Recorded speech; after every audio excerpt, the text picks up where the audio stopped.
5장 13절부터 17절까지 우리 함께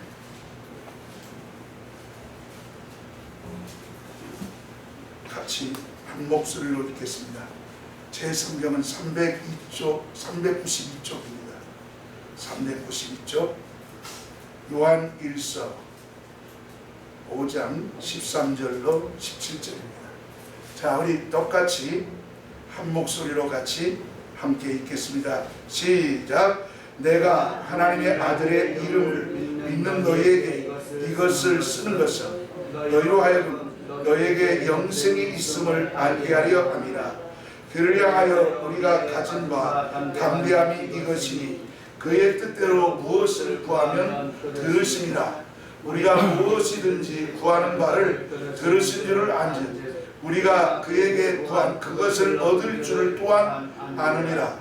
누구든지 형제가 사망에 이르지 아니한 죄 범하는 것을 보거든 구하라. 그리하면 사망에 이르지 아니하는 범죄자들을 위하여 그에게 생명을 주시리라. 사망에 이르는 죄가 있으니 이에 관하여 나는 구하라 하지 않노라. 모든 우리가 죄로 되에 사망에 이르지 아니한 죄도 있도다. 아멘. 하나님께서 우리에게 가장 큰 선물을 주신 것이 무엇일까? 우리는 신앙생활하면서 하나님께서 주신 보물을 잊어버릴 때가 참 많습니다. 하나님께서 우리에게 주신 큰 보물은 바로 기도할 수 있는 은혜입니다. 기도의 은혜입니다. 그러면 그 기도가 어떤 역사가 있습니까? 하나님께서 그 기도를 들으십니다. 그런데 하나님이 기도를 주신 목적이 뭐냐? 우리의 죄를 용서 주시기 위해서. 여러분, 죄 용서함을 어떻게 구합니까? 여러분, 회개를 어떻게 합니까? 회개는 기도를 통해서 하는 겁니다.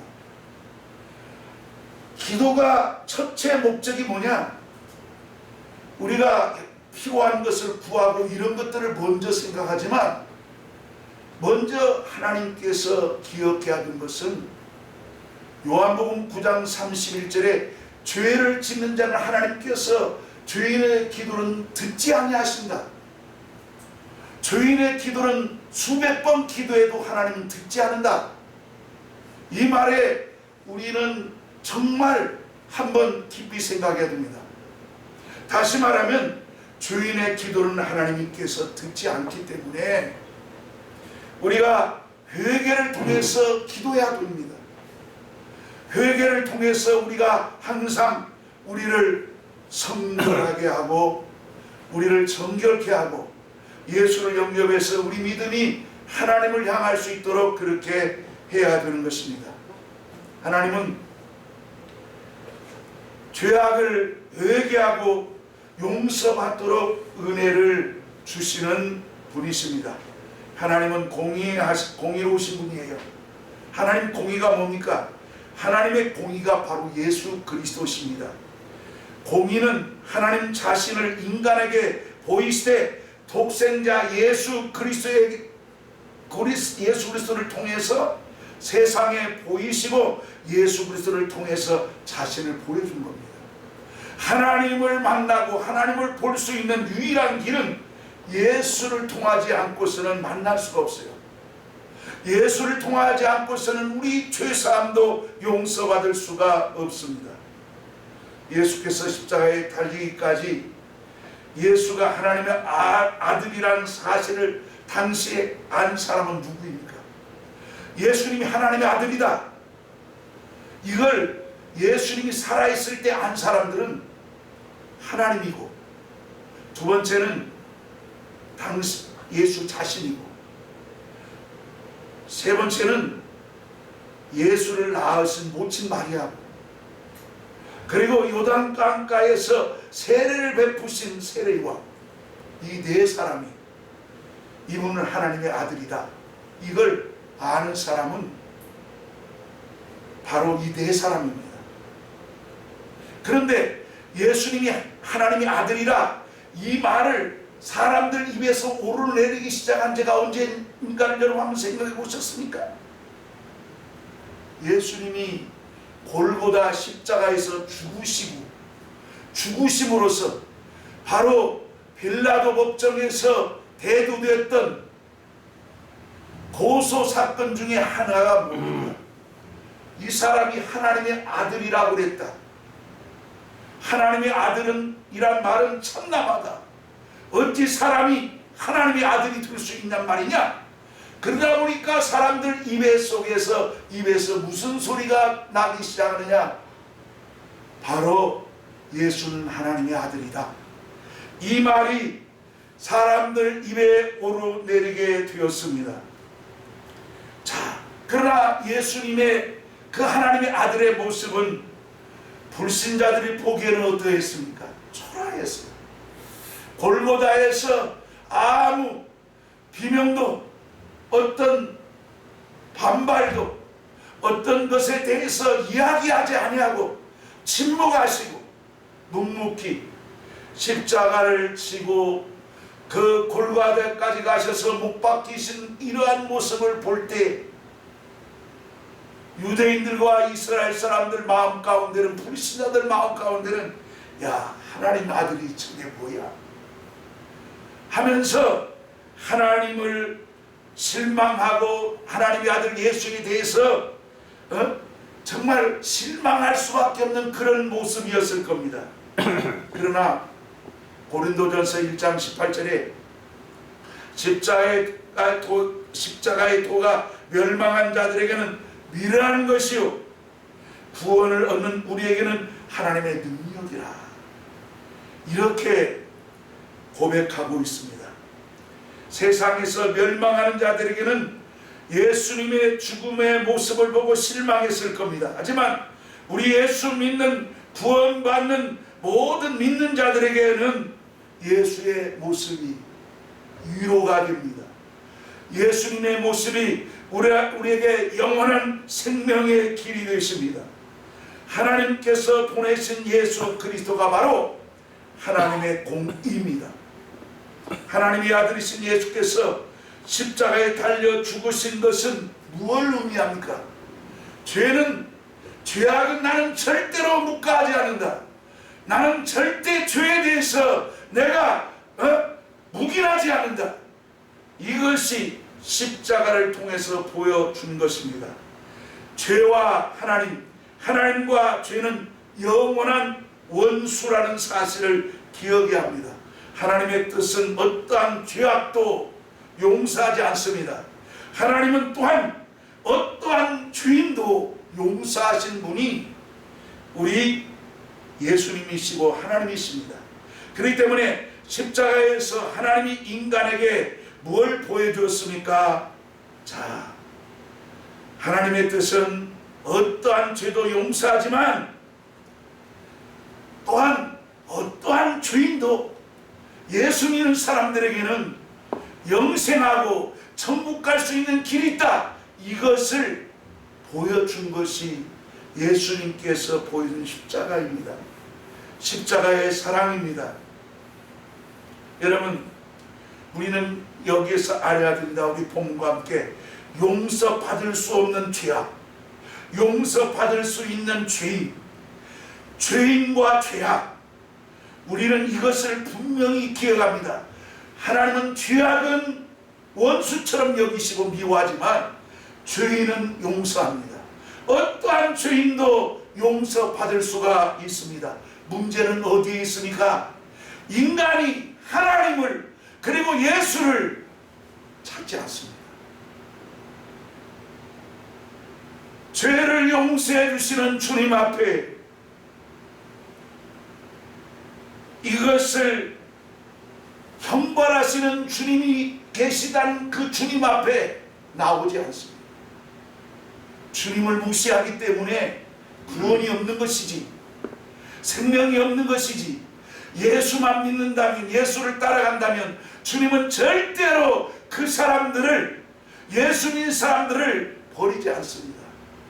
그렇기 때문에 우리는 알아야 합니다. 오늘 16절에 누구든지 형제가 사망에 이르지 아니하는 죄 범하는 것을 보거든 구하라. 그리하면 사망에 이르지 아니하는 범죄자를 위하여 그에게 생명을 주시리라. 이 말은 죄인은 용서받는다 이 말입니다. 그러나 죄악은 절대로 용서하지 않습니다. 그렇기 때문에 죄악을 가지면 회개하는 겁니다. 이것을 준 선물이 기도입니다. 그래서 이 기도를 우리가 회개하는 데 사용하지 않고 다른 데 가서 하나님 내 사업이 잘 되게 해주세요. 우리 자식이 잘 되기를 원합니다. 내가 성공하기를 원합니다. 이러한 기도는 정말 빡세게 기도하면서 주님이 첫째로 우리에게 준 바로 우리 죄악을 회개하는 기도에 대해서 사람들은 무관심합니다. 여러분, 기도의 자격은 무엇을 말합니까? 하나님께서 주신 엄청난 복을 받은 거예요. 제가 이미 말씀드린 것처럼 요한복음 9장 31절에 말한 것처럼 하나님이 죄인의 말을 듣지 않는다. 이 말은 바꿔서 말하면 죄인의 기도는 듣지 않는다는 얘기입니다. 여러분, 그렇기 때문에 하나님과 우리 관계는 계속 그래서 연결이 돼야 돼요. 그러기 위해서 어떻게 합니까? 먼저 우리는 예배 드리기 앞서 그래서 회개하는 거예요.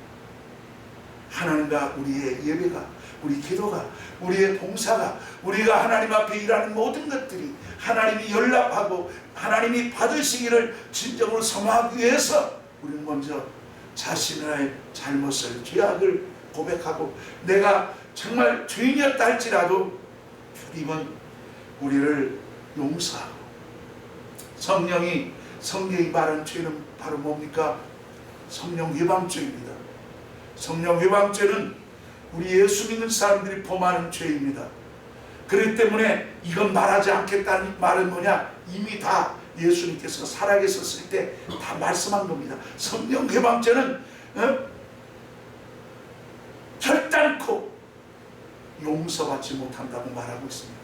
불신자에게는 성령죄가 성립이 안 됩니다. 그런데 오늘 목사들은 강단에서 성령 회방죄에 대해서 말하지 않습니다.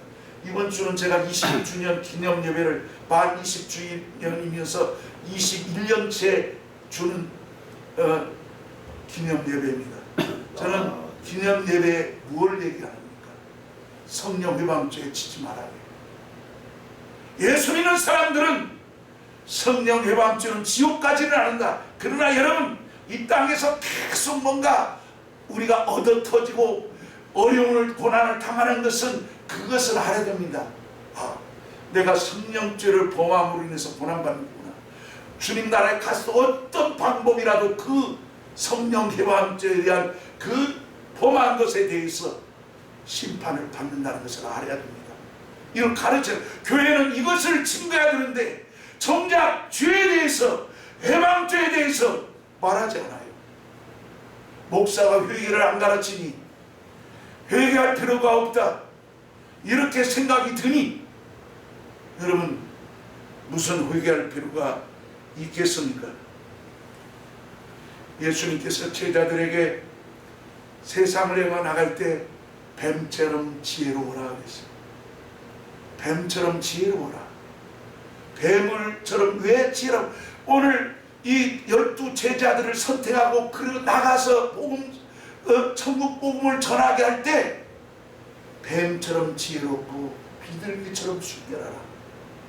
뱀처럼, 왜 뱀? 뱀이라고 하는 성질은요 항상 조심합니다. 뱀은 원수가 항상 있다는 것을 의식하면서 사는 동물이 뱀입니다. 뱀의 동물의 있에는 항상 적이 있다. 그래서 뱀은 항상 주위를 살펴요. 마찬가지로 우리가 정말 경계해야 되는 것은 바로 뭐냐? 우리 앞에 원수 마귀가 항상 있다는 것. 우리가 섰다 하면 넘어집니다. 교만하면 결코 일어설 수 없어요. 그러기 위해서 우리가 자만하지 말아야 합니다. 겸손히 우리가 자신의 시험에 들지 않게 기도해야 됩니다. 우리 예수님께서 주기도를 가르칠 때도 뭐라고 가르칩니까? 우리의 죄를 사하여 주옵소서 그 말. 우리의 죄를 묵인해 주시옵소서 그 말이 아닙니다. 나의 진 죄의 핏더미를 해방시켜 주시옵소서 그런 뜻입니다. 내가 이렇게 죄의 핏덩어리를 지고 있으니 그 핏을 용서해 주옵소서. 주님이 가르쳐준 기도 속에도 회개라고 하는 이거 죄에 대해서 왜를 먼저 얘기했을까? 이건 기억하라. 나의 사랑하는 제자들아, 성도들아, 회개가 기도 중에 최고라는 사실을 기억하라. 한국교회가 왜 교만합니까? 회개가 없어졌어요. 강단에서 회개의 메시지가 없어요. 목사들 말에는 복은 받을지 모르겠으나 지식은 전할 수 있으나 정말로 그 영혼들이 하나님 앞에 회개하고 돌아오는 메시지는 전하지 않아요. 그러니까 당나귀가 되어버렸어요. 얼마나 교만합니까? 직분 요즘 세워보세요. 장로들 눈하나 깜짝합니까? 자기는 세상의 권력과 모든 권세를 누려봤기 때문에 그런 거 잘 알랍니다. 직분 세워도 웃기게 받아들인 것이 세상 사람들의 직위에 과장, 부장, 이사, 전무, 사장 다 했던 그 직책을 가지고 교회 와서 집사, 직분 받고 뭐하라? 그들은 먼지 뒤집어 쓰고 일하는 거 싫어합니다. 집사란 말이 뭡니까? 먼지 쓰고 일하는 거예요. 정말 주를 위해서 자기 몸을 다 드린 겁니다. 스데반 집사처럼, 빌립 집사처럼 정말 자기를 이제 살아서 모든 것을 바쳐서 충성하는 사람이 집사예요. 우리는 이 사실을 기억하면서 시험에 대항하고 시험에 들게 하지 마옵소서. 예수님도 시험에 들지 마라. 목사도 시험 든다고요. 교육자들도 시험 든다고요. 평신도만 시험 드는 게 아니에요.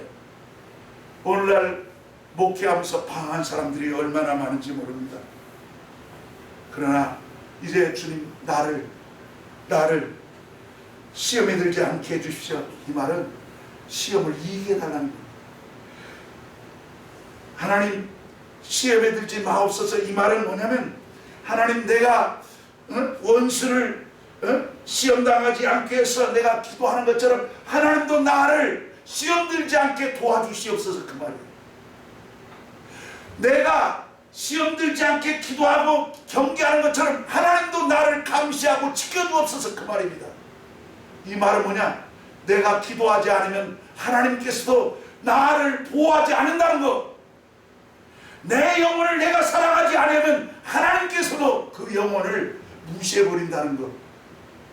그래서 우리가 내 신앙을 위해서 내 믿음을 위해서 소중하게 여기고 경성하고 그래서 늘 나 자신이 어떤 위치에 있는가를 늘 돌아봐야 돼요. 그러지 않으면 언제라도 우리가 넘어질 수 있다는 사실을 기억해야 합니다. 먼저 우리는 죄악을 저주해야 됩니다. 그리고 용서받음으로 하나님께 기도를 상달이 된다면 이제 그때 주를 위해서 내가 충성하게 달라고 내가 온 힘을 다해서 본전하고 주의 사역을 감당할 수 있도록 역사해 주옵소서라고 이렇게 기도할 수가 있어야 합니다. 마지막으로 욥에 대해서 한번 이야기하고 마치겠습니다. 욥은 29장 12절로 23절에 보면 욥이 어떻게 살았던 걸 알 수가 있습니다. 욥은 자범죄로 흠이 없는 사람입니다. 원죄로 죄인 수는 있으나 자범적으로서는 율법으로서는 흠이 없는 사람이에요. 그런데 바로 오늘 엘리바스 새 친구 빌닷 그 다음에 수발 사람 바로 빌닷 이 사람들이 소바 이 세 사람이 자기는 회개할 생각 안 하고 형제가 친구가 어려움을 당하니까 당신 하나님 앞에 인간고 당신 죽였으니까 심판받는 거지. 그렇게 대항한 겁니다. 그랬을 때 젊은 친구 한 사람이 났습니다. 의인도 고난당할 수 있다. 의인도 고난당할 수 있다. 그러나 우리가 의인할지라도 어찌 하나님 앞에 하나님의 질문에 대해서 하나라도 대답할 수 있는가? 그래서 새 친구들을 책망합니다. 당신들은 말만 시끄러지. 그런데 하나님이 말씀한 것이 딱 드러나요. 욥기 42장 6절로 7절에 이렇게 말합니다. 그러므로 내가 스스로 거둬들이고 티끌과 재 가운데 회개하나이다. 욥은 너무나 억울했어요. 자기는 잘못도 없는데 어림을 당하니까 억울했어요. 그래서 하나님 앞에 나가면 내가 분명히 내가 변론하겠습니다. 내 자신을 분명히 이야기하겠습니다. 그 말입니다. 근데 여호와께서 욥에게 하나님 앞에 딱 섰을 때 욥은 자기 스스로 나는 하나님 앞에 죄입니다. 그래서 그는 먼저 재 가운데 티끌과 재 가운데 회개합니다. 그렇게 고백하면서 이렇게 여호와께서 욥에게 하신 후에 여호와께서 대만 사람 엘리바스에게 이르시되 내가 너와 너 두 친구 셋 말이죠. 세 친구에게 말같이 옳지 말같이 욥의 친구들처럼 자신의 죄를 회개는 안 하면서 남의 죄를 말하는 이것을 갖다 도리어 책망합니다. 목사는 회개하면서 회개하라? 오늘 욥의 세 친구와 똑같습니다. 이건 뭐합니다. 욥이 한 말이 내 욥이 말같이 너희들이 거짓말한 거다. 욥을 변호해 준 겁니다. 너 세 친구들이 지금 아주 멋있게 뭔가 욥의 약점을 잡았다 생각하지만 욥의 말처럼 너희들은 잘못된 거야. 이걸 이해하는 겁니다. 내 종 욥이 말같이 옳지 아니하기 때문에 나를 이렇게 말한 것이 욥의 말 같지 않다. 이 말은 욥의 한 말이 옳다 이 말입니다. 욥을 두둔해 줬다 이 말입니다. 그러나 오늘 의인 같은 사람들이 고난을 받으라도 우리는 하나님 앞에서 교만할 수 없어요. 우리는 죄인으로서 과거에 주님 앞에 용서받은 자입니다. 하나님 맡겨준 그 사명들을 우리가 기억하고 엘리후가 말한 것처럼 의인도 고난받을 수 있으나 그러나 형님들 셋 잘못한 겁니다. 회개하라 이 말입니다. 근데 하나님께서 또 말합니다. 너 세 친구들 너 잘못한 거야. 욥이 말한 말이 맞아. 너희들은 다 틀렸어 이 말입니다. 주님은 이렇게 우리를 변호해 옳은 것은 옳다고 또 변호해 주신 분이 주님이세요. 때문에 우리는 슬퍼할 필요가 없어요. 주님이 알아주시기 때문에. 그러므로 우리 기도가 늘 상달되기 위해서 우리는 하나님 죄인의 기도를 듣지 않는다는 이 사실을 기억하면서 우리 믿음을 잘 지키는 저와 여러분 되기를 주의 이름으로 축원합니다. 우리 말씀 생각하면서 우리 다 같이 함께 우리 한번 간절히 우리 회개하면서 우리 자신들 주여 내가 죄인입니다. 죄인 저희들이 용서받고 하나님께서 사명받아 주의 일할 수 있도록 은혜 주신 것을 감사합니다. 주님 죄인과 죄악은 용서받지 못하나 죄인은 회개하면 용서받는다는 이 사실을 기억해 우리 다 함께 동성으로 간절히 기도하겠습니다. 주여